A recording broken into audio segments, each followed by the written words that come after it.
Assalamualaikum warahmatullahi wabarakatuh. Selamat siang Bapak Ibu, rekan-rekan mahasiswa. Adanya saya di sini akan membacakan sekaligus menjelaskan hasil rangkuman dari modul 3 Cyber Security dengan judul Ethical Hacking Fundamental, yang di mana kelompok saya beranggotakan dua orang, yaitu saya sendiri Muhammad Rifki dengan NIM 6070523 dan teman saya Imam Syafriuddin dengan NIM 6070523 2016. dari kelas 4702. Baik, lanjut saja ke slide berikutnya. Jadi adapun yang akan kami jelaskan dan bacakan di rangkuman modul yang telah kami buat, yaitu ada memahami metodologi cyber science, yang dimana cyber kill science adalah kerangka kerja yang menggambarkan tahapan serangan cyber mulai dari perencanaan hingga eksekusi. Tujuannya membantu memahami bagaimana penyerang bekerja sehingga pertahanan bisa dibangun di setiap tahap serangan. Tahapan umumnya ada resonance, ada weaponization, ada delivery, exploitation, installation, command and control, action on objective. Dan yang kedua, ada konsep hacking dan klasifikasi hacker, di mana menjelaskan apa itu hacking, tujuan hacking, serta mengklasifikasikan tipe-tipe hacker berdasarkan motivasi dan etika.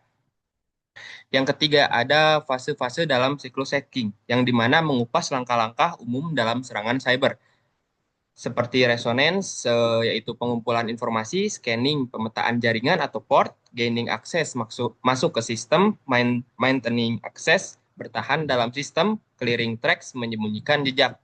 Yang keempat, ada konsep ruang, lingkup, dan keterbatasan ethical hacking. Ethical hacking adalah pengujian keamanan sistem secara legal dan bertanggung jawab. Modul ini membahas batasan hukum, etika, dan kontrak kerja seorang ethical hacker agar tidak melanggar aturan yang berlaku, juga menjelaskan apa saja yang boleh dan tidak boleh dilakukan dalam ethical hacking.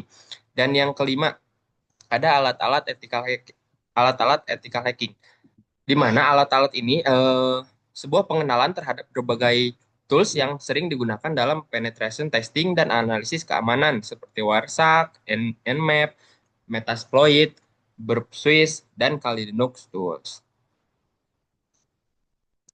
Lanjut ke slide berikutnya. Nah, adapun taktik eh, di di modul kali ini, yaitu atau bisa disebut TTPS.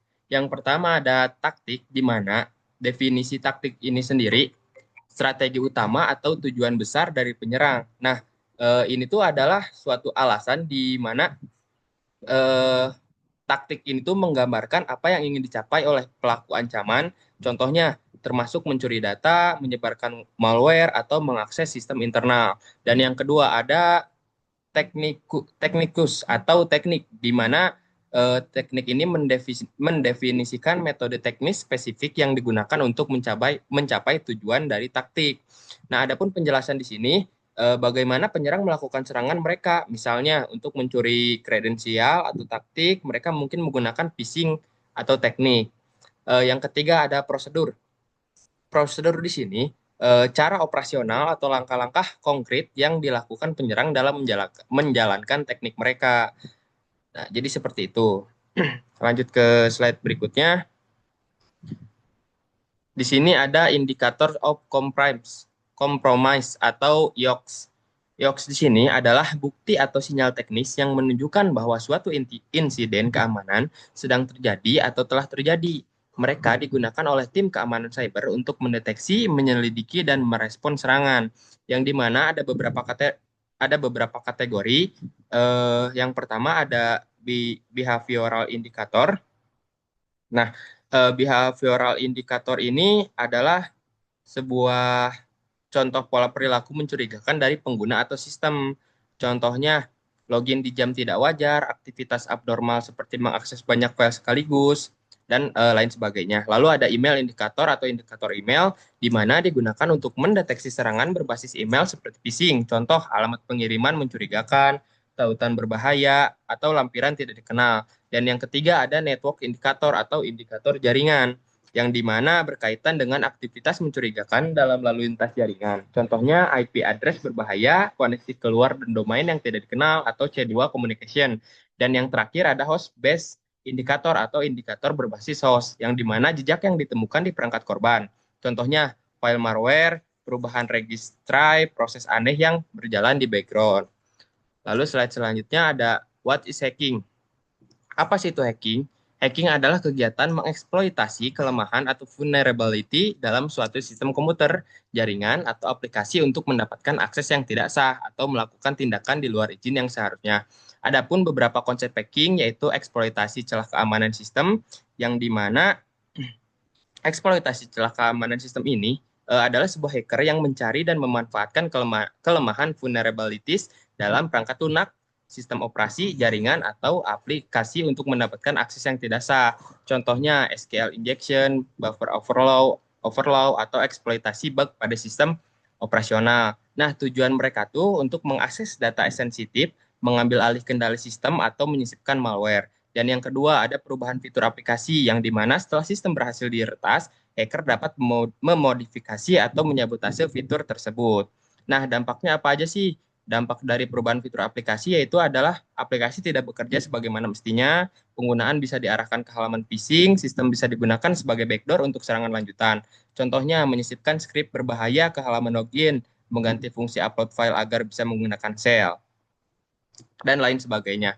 Lalu yang ketiga ada potensi pencurian data dan kerugian bisnis, di mana data yang dicuri bisa berupa informasi pelanggan, informasi kartu kredit, dokumen internal perusahaan, dan lain-lain. Contoh nyatanya ada insiden pencurian data pengguna oleh peretas dalam kasus seperti Yahoo, Facebook, atau Tokopedia, dan aplikasi-aplikasi lainnya. Lanjut ke tahap berikutnya, who is hacker? Apa sih itu hacker? Hacker di sini adalah seseorang yang memiliki keterampilan tinggi dalam komputer, jaringan, atau perangkat lunak dan menggunakan pengetahuannya untuk mengeksplorasi, mengubah, atau mengeksploitasi sistem digital. Adapun tujuan-tujuan dari hacker tersebut, satu ada ingin menantang kemampuan, dua ingin mendapatkan keuntungan, tiga iseng atau belajar, empat bertujuan kriminal. Yang dimana ingin menantang kemampuan tuh seperti hacker tuh termotivasi untuk menguji sejauh mana keahlian teknis mereka dalam menembus sistem yang memiliki pertahanan kuat. Ciri-cirinya biasanya dilakukan oleh hacker tipe white hat atau grey hat, yang dimana tujuan mereka tuh untuk kepuasan pribadi, riset, atau pamer kemampuan. Dan yang kedua, ingin mendapatkan keuntungan, di mana dilakukan untuk memperoleh keuntungan finansial, data berharga, atau akses ilegal yang bisa dijual. Contohnya mencuri data kartu kredit, menjual data pribadi pengguna, atau menambang kripto lewat sistem orang lain. Dan yang ketiga ada iseng atau belajar, biasanya dilakukan oleh pemula atau script kides yang iseng mencoba-coba tools hacking tanpa tahu dampaknya. Lalu yang keempat, terakhir bertujuan kriminal. Nah, di sini hacker tersebut tuh bertujuan untuk kejahatan seperti pemerasan, sabotase, spionase, cyber, pencurian identitas, atau menyebarkan malware yang biasanya pelaku termasuk dalam kategori black hat hacker atau bahkan bagian dari kelompok kejahatan terorganisir. Contohnya ransomware, phishing, serangan DDoS untuk menjatuhkan lawan. Jadi seperti itu. Nah, untuk selanjutnya akan dijelaskan oleh teman saya, Imam. Baik, saya akan menjelaskan beberapa jenis hacker, yaitu ada 5. Yang pertama itu black hat, yang disebut sebagai hacker jahat. Hacker tipe ini bekerja secara ilegal dan merusak. Tujuannya itu adalah untuk mencuri sebuah data, merusak sebuah sistem, atau menyebar malware demi keuntungan pribadi atau organisasi jahat. Contohnya itu seperti ransomware attacker. Kemudian white hat atau yang disebut dengan hacker yang baik, itu mereka biasanya dipekerjakan oleh sebuah perusahaan untuk mengidentifikasi celah keamanan dalam sistem untuk dan memperbaikinya. Contohnya itu seperti penetration tester, IT security, konsultan. Kemudian grey hat itu yang di tengah-tengah antara baik dan jahat. Mereka ini kemungkinan mungkin melanggar hukum, tapi tidak dengan niat yang jahat. Misalnya itu seperti mengeksplorasi sistem tanpa izin, lalu memberitahu pemiliknya. Kadang kemudian eh, script kiddies yang tidak berpengalaman. Ini sebuah ini adalah individu yang tidak memiliki kemampuan teknis yang mendalam. Mereka ini hanya menggunakan alat atau skrip yang dibuat oleh orang lain untuk melakukan sebuah serangan. Tujuannya itu biasanya hanya untuk pamer atau iseng, tapi tetap bisa berbahaya. Kemudian switched hackers itu hacker yang tidak peduli akan konsekuensi hukum dan bahaya menyerang sistem untuk tujuan yang ekstrim.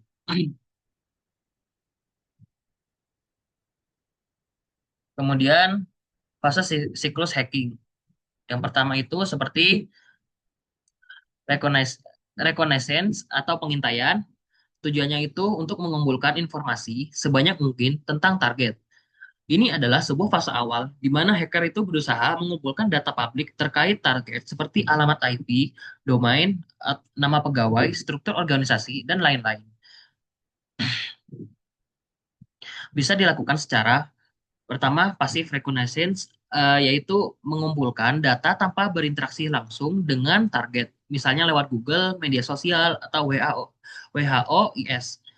Yang kedua itu active reconnaissance, yaitu hacker langsung berinteraksi dengan sistem target atau misalnya ping tracer route. Yang kedua itu weaponization. eh, eh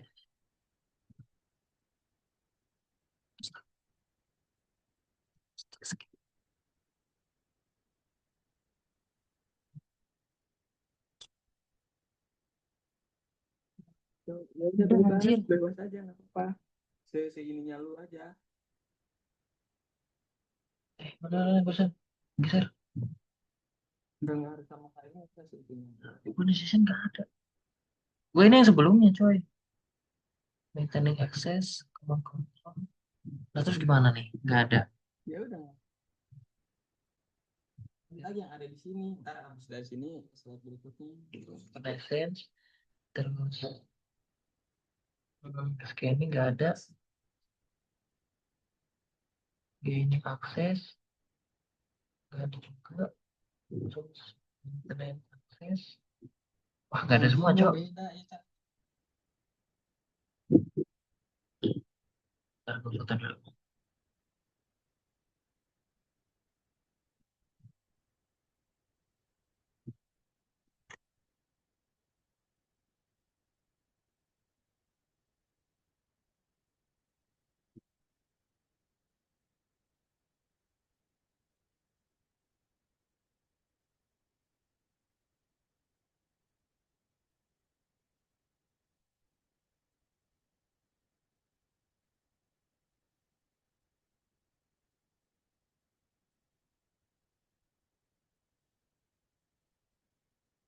Tuh, dan yang kedua ada weaponization.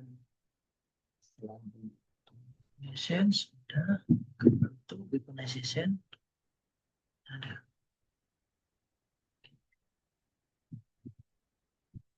Mana sih itu yang di atas? Yap. Ya ada.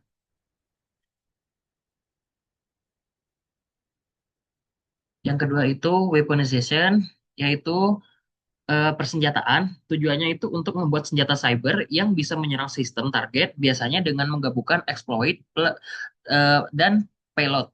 Bentuknya itu seperti exploit kit, malware, backdoor, trojan, dan lain-lain. Tidak terjadi interaksi langsung dengan target di fase ini. Contohnya, contohnya itu adalah hacker membuat file PDF berisi exploit yang bisa membuka backdoor jika dibuka. Yang ketiga itu delivery atau pengiriman. Tujuannya itu untuk mengirimkan senjata cyber ke sistem target.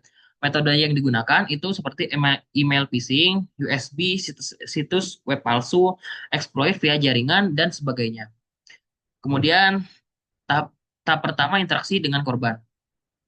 Contohnya itu seperti hacker mengirim sebuah email palsu berisi file PDF berbahaya kepada karyawan perusahaan. Dan yang keempat, exploitation atau eksploitasi. Tujuannya itu adalah untuk mengeksekusi payload di sistem korban untuk memanfaatkan celah keamanan. Terjadi jika korban membuka atau memproses senjata yang dikirim. Setelah tahap ini, hacker mulai mendapatkan akses. Contohnya itu adalah korban membuka file PDF lalu exploit memanfaatkan celah di Adobe Reader untuk menjalankan perintah sistem. Dan yang kelima, itu installation atau instalasi. Tujuannya itu untuk menanamkan backdoor atau malware di sistem korban agar hacker bisa kembali di kemudian hari. Bentuknya itu seperti rootkit, remote access trojan, atau keylogger, dan lain-lain. Contohnya itu malware menginstal backdoor yang memungkinkan hacker bisa masuk kapan saja. Dan yang keenam itu command and control. Tujuannya itu adalah memberikan kontrol kepada hacker terhadap sistem korban dari jarak jauh. Sistem sistem korban akan terhubung ke server C2 dan menerima perintah. Contohnya itu adalah malware yang terinstall menghubungi server C2 dan siap menerima perintah seperti ambil file atau aktifkan kamera. Yang ketujuh, action on objective, yaitu tujuannya adalah mencapai misi utama hacker untuk mencuri data, menghancurkan sistem, memata-matai, atau menyabotase. Bisa berlangsung lama tergantung tujuannya. Contohnya itu adalah seperti hacker mengambil data penting perusahaan, menjualnya di dark web, atau mematikan sebuah sistem.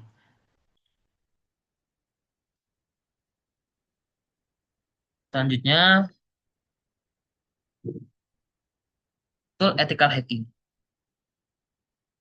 Yang pertama itu ada recon tools, eh,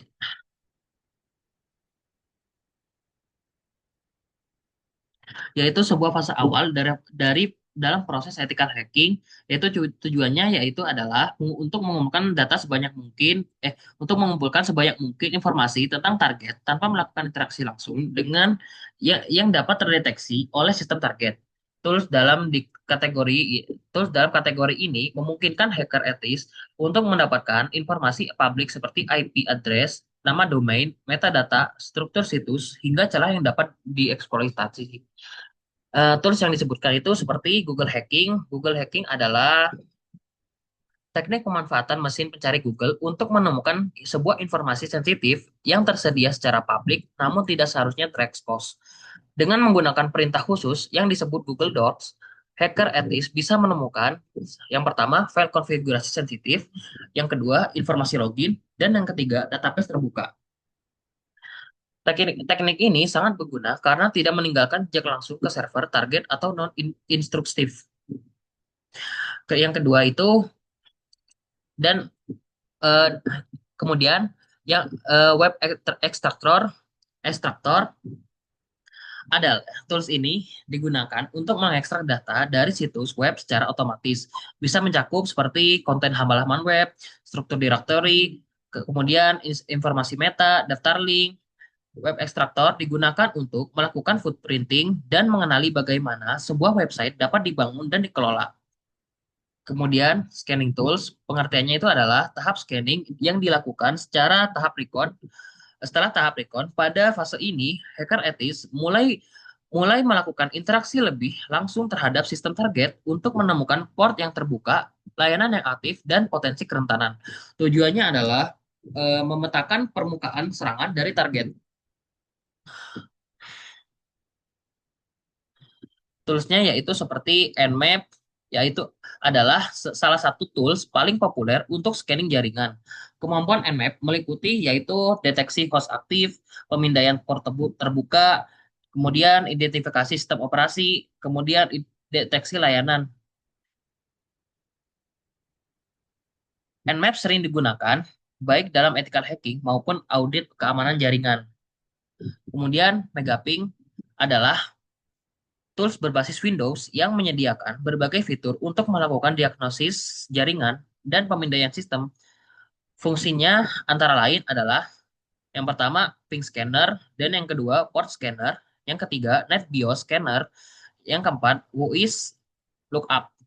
Meskipun tidak sepopuler Nmap, Megaping memiliki tampilan GUI yang memindahkan pengguna pemula. Kemudian Unicorn Scan adalah tools advance untuk analisis kejaringan. Keunggulannya adalah kecepatan dalam sebuah scanning. Kemudian asynchronous scanning yang lebih efisien dibandingkan TCP SYN atau scan biasa. dapat mengumpulkan lebih banyak data untuk keperluan analisis lalu lintas jaringan. Kemudian enumeration, enumeration tools. Pengertiannya adalah enumeration adalah proses lanjutan setelah scanning. Di tahap ini, ethical hacker mencoba mengumpulkan sebuah informasi yang lebih mendalam tentang sistem target seperti daftar user, grup, layanan yang berjalan serta shares yang tersedia. Ini adalah tahap penting untuk mengenali titik lemah dalam konfigurasi sistem. Yang pertama itu ada NB, NBTested adalah tools bawaan Windows yang digunakan untuk melakukan diagnosis terhadap koneksi NetBIOS di jaringan lokal. Kegunaannya antara lain adalah seperti melihat tabel cache NetBIOS, kemudian melihat sesi aktif, ya, dan yang ketiga menampilkan nama host dan nama pengguna. Hasil hasilnya bisa mengungkapkan informasi seperti nama komputer, username login terakhir, yang ketiga itu sesi aktif NetBIOS.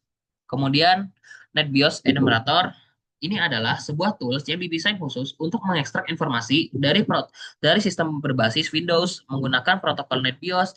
Dengan tool ini, ethical hacker bisa mendapatkan pertama share folder, yang kedua daftar user aktif, dan yang ketiga informasi nama NetBIOS, dan yang keempat IP dan host yang terhubung. Enumeration sangat berguna dalam fase eksploitasi karena memberikan entry point ke dalam sebuah sistem target. Kemudian kesimpulan yang pertama, memahami proses cyber kill chain sangat penting. Dan yang kedua, mengenali jenis hacker dan motivasinya sangat membantu pertahanan. Dan yang ketiga, ethical hacking memiliki batasan hukum dan etika. Dan yang keempat, penggunaan alat bantu mendukung proses pengujian sebuah keamanan. Sekian, terima kasih. Wassalamualaikum warahmatullahi wabarakatuh. Ini dulu.